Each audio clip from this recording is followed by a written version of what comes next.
If you saw this Range Rover parked outside a posh shopping mall, Whole Foods, or broken down on the side of the road, you probably wouldn't mind it any attention, but this isn't your average Range Rover. This is a Range Rover Supercharged long wheelbase autobiography with the very rare executive seating package. And I just picked this one up for the price of a used Honda Accord LX V6 with the optional cargo netting. Brand new, this would have cost around 150 grand, and arguably, I think it's a bargain considering this range packs just as many luxuries as a modern Rolls Royce. But of course, I got it very well used from an auction for around 13% of its original MSRP, and for that, I thought I scored a bargain. Even though it has a few cosmetic issues, it also has an extensive service history. Its engine ran silky smooth, unlike a few of my past ones. This truck drove like a dream, and surprisingly, the only warning light that came on the dashboard was this one, indicating its brake pads were worn. I think I just scored the Toyota Camry of all Land Rovers. I was in love with this thing so much, I ordered up a ton of service parts and plan to take it immediately on a 1,500-mile road trip. And that was all just wishful thinking. But before we get too far ahead, let's go back to a happier time when this Range Rover actually roved its range.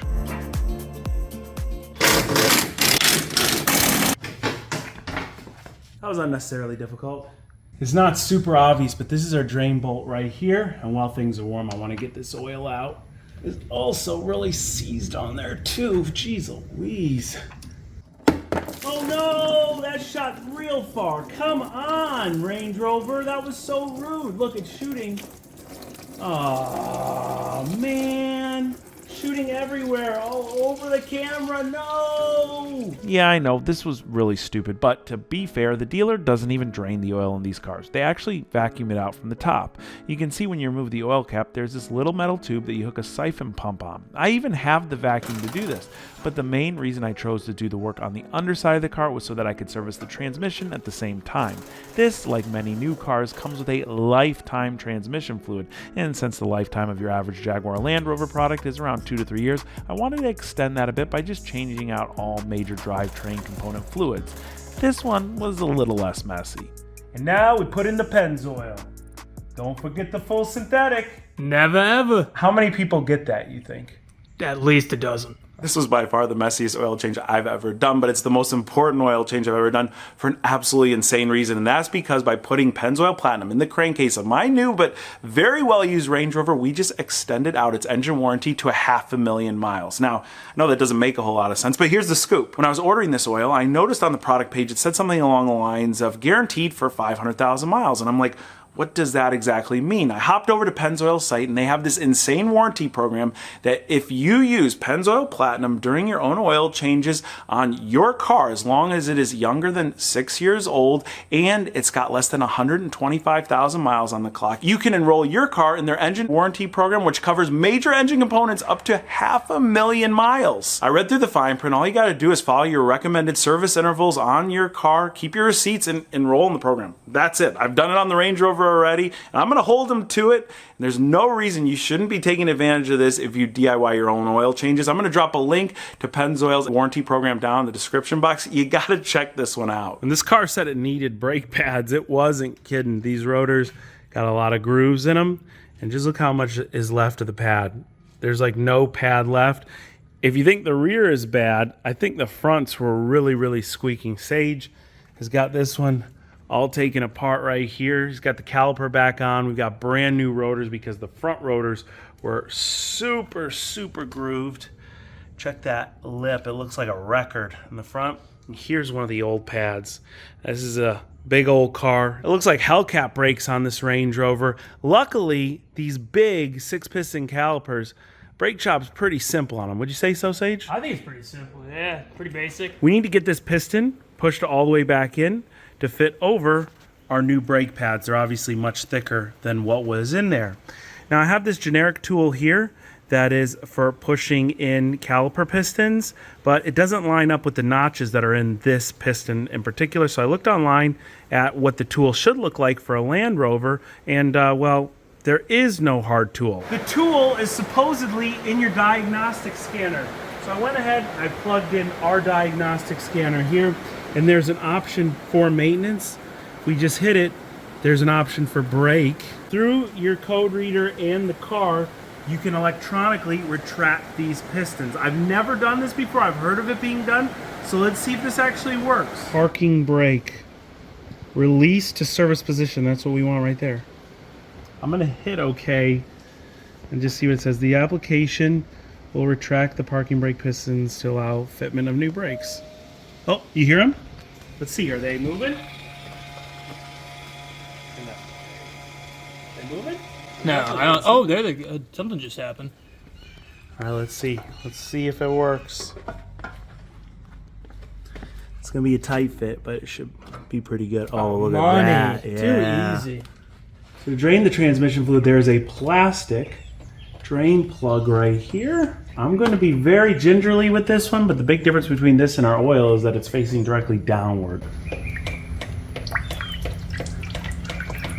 How easy or hard was that? It was super easy. It took like 5-10 minutes. So it's amazing that they don't try and sell you this at the dealer, even though this car's had regular service. Now, once could I find where they did a transmission filter. Now, the filter comes out with the pan, which I think, yeah, it's made of plastic, and they claim that this is a lifetime fluid. Now, first of all, why don't you take a look at that fluid? That's dark. That looks like dirty motor oil. But are things like the gaskets lifetime gaskets? Because clearly, if you look around the edge of this pan, it was weeping just a smidge. It wasn't bad or anything that I'd be worried about if I knew that the fluid in it was good, but presumably this is the same exact fluid that was installed in the car from the factory. You see right there, Lifeguard. So anyway, here is our replacement part right here. Again, an OE equivalent part. This costs about $100 online. And then this section with the tube right here is the filter. You can see the filter element there.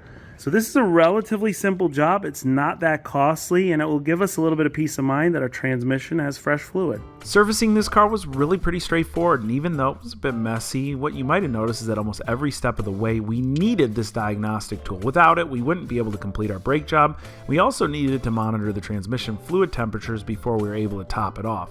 Usually scanners of this capability are at least $1,000 or more, but this one literally costs less than if you were to take your car to the dealer just one time for them to plug in their scanner. It has so many features and even comes with free lifetime updates and works with nearly every make and model, even including Ferrari. Last time I showed this on video, I got a bunch of emails asking me about it, so I'm going to drop a link to this scanner on Amazon in the description box.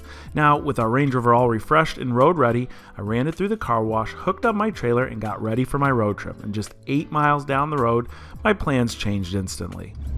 If you imagine this 260,000 mile Corvette is what's taking me to the stranded Range Rover that broke down with less than half the amount of miles.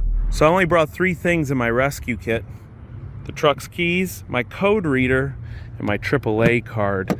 Luckily, this broke down only about 8 or 9 miles away from home. This would have been a disaster because we were getting ready to go several hundred miles away to V-Tune's shop, and we were dropping that Ferrari to him. Let's see here. This had a blinking check engine light and just reeked of fuel. It was shuddering. When I pulled into this parking lot, I shut the truck off. When I went to try and turn the truck on again, I just needed to move it a little bit to get the trailer off of it so we could bring a pickup and bring it back to the farm.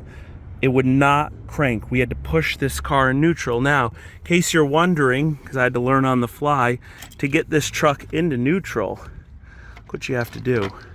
You have to take the cup holders apart, and right under there is a pull strap. When you pull that up, it puts the truck into neutral. So, come on, buddy, let's go.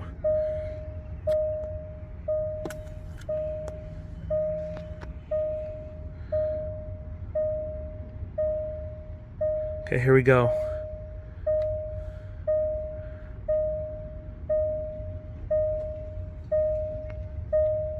Okay.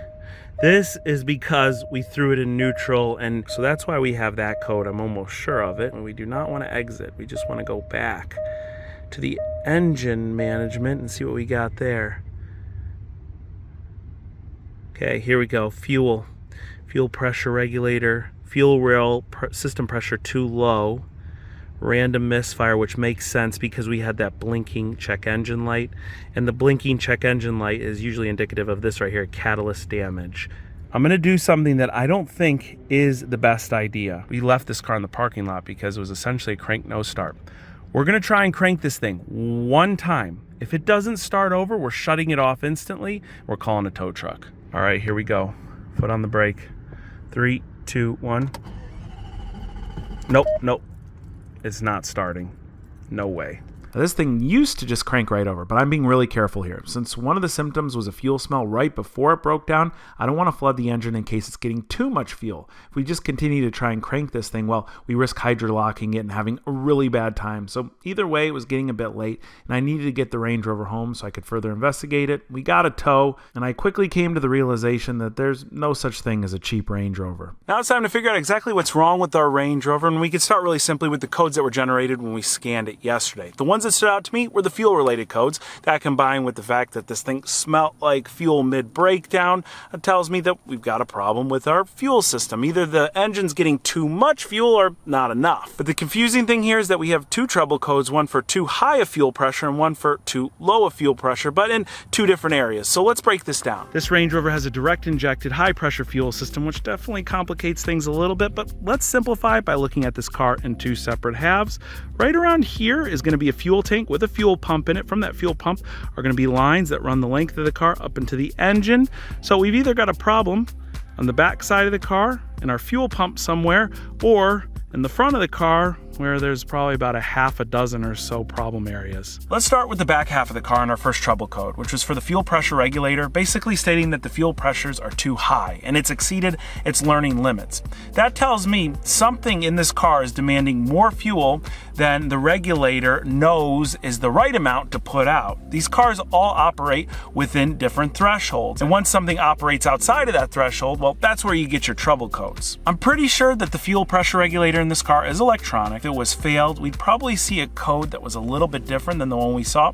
So I'm going to assume for right now that our fuel pump back here is operating the way it should, and we've got a problem more towards the front of the car. Let's first refer back to our second trouble code, which is that there is less than normal amount of pressures in the fuel rail. And the fuel rail is the second to last place your gas goes to before it gets to the injectors and then into the engine. So something in this car is saying, hey, send more fuel up front, and even by the time it hits the rail's saying we still don't have enough fuel. Now, while it might seem that the pump isn't sending enough fuel, we have to remember this is a high pressure system. Once the fuel reaches the front of the car, it is then sent through two high pressure pumps mounted to the side of the engine. These pumps are run by the timing system. Every time the camshaft turns, a lobe pushes against a metal cap, and that builds mechanical pressure. This is where it becomes high pressure through the rail, where again our car is telling us we don't have enough pressure. So it's possible we have a failed high pressure pump here. On a lot of German cars like BMWs and Volkswagens, these are known to wear out and cause symptoms similar to what we're experiencing. But there's not a lot of reported failures on Land Rover high pressure pumps. What these cars are really known for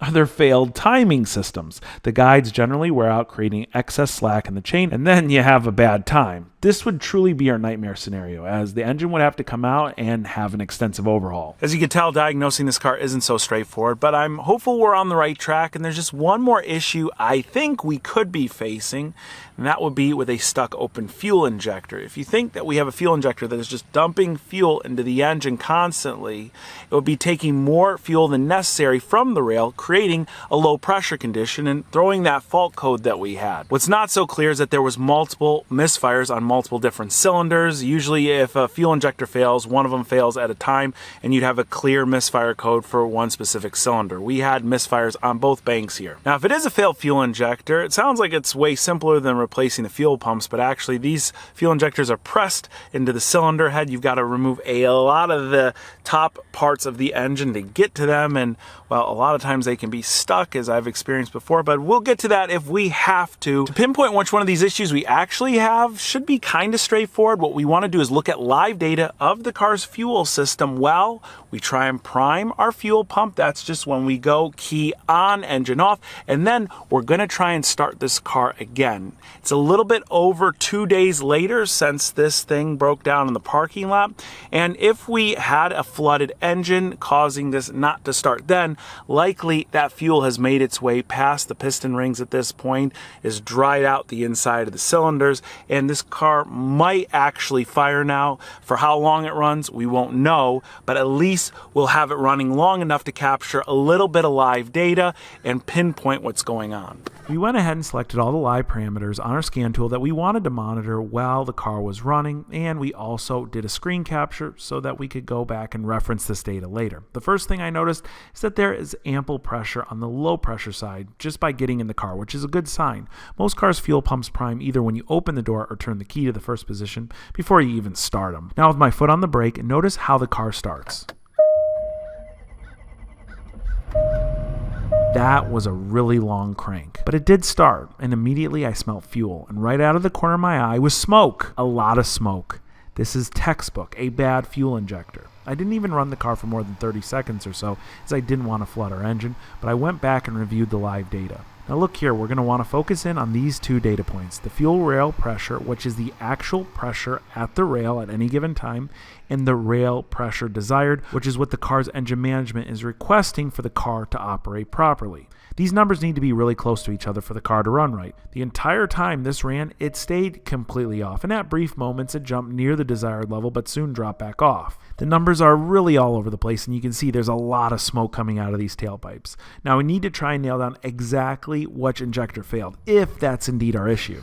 Yeah, the underside of this cap smells like gas. So now that we ran this for just a few seconds, again, my hope is that there'll be a little bit of something left over in one of these cylinders, enough for us to be able to figure out which injector is having a problem.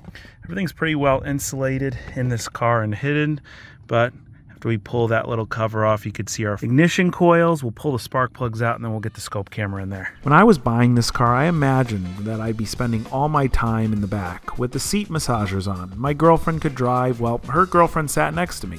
We could enjoy a movie and a cold drink from its built-in refrigerator and travel from state to state with ultimate comfort and luxury. But in reality, I don't even have a girlfriend, and this car ain't gonna fix itself. The seat I'll be taking is the one on top of the front core support that will give me a cramp in the ass for the next week while my lonesome self yanks my injectors until my hands are raw. If this sounds intriguing to you, make sure you're subscribed to the channel by hitting that button below so you can take the ride with me on the Range Rover's repair journey. I'll even leave the rear seats for you. Just don't expect any of those fancy electronics to actually work.